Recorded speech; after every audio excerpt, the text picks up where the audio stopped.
Update lang po guys sa ating munting babuyan, small backyard farm. Ayan po. Ito po guys ang ating bagong lutas. Medyo failure ngayon ang ating paanak guys kasi 3 lang sila. Hindi natin to na-update nung pinanganak sila at pagwalay natin. Ito po ang kanilang nanay nga si MG Mix. Si Kidang po mga par na binta na po natin.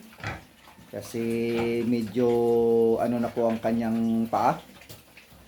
At ito pong iniwan natin ang anak ni Kidang. Gagawin po natin to siyang nanay. Ayan, malaki na po.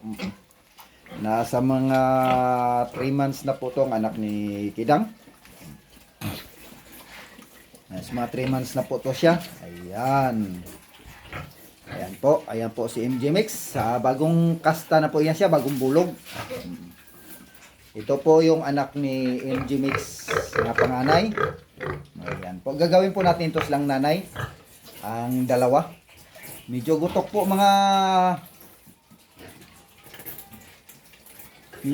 mga langga kasi hindi pa po tayo nakapag-expand, nakapa-extend na ating tangkal. Hindi pa natin sila paanuhan ng tangkal kasi medyo alang-alang pa tayo. Dalawa po sila, dalawa. Gawin po ito natin silang nanay. Ito po yung kulungan ni Kidang. Kumbaga mga apo na po ito sila ni Kidang kasi anak po si Kidang. Ang nanay po ni MG Mix is si Kidang. Ayan o. Ang laki na ni MG Mix. Ang laki niya na. Kaya po ang mga anak po. Ito po ang anak ni MG Mix. Panganay po ang anak ni MG Mix. Ang lalaki na. Malapit na po rin po silang magpakasta. Pag mayroon na po tayong tangkal na para sa kanila, mahiwalay natin ang dalawa.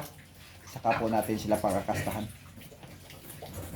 Medyo nag-ano na nga po yung isa o itim natin si Ocho. Ito po yung Sinuibi. Ayan po.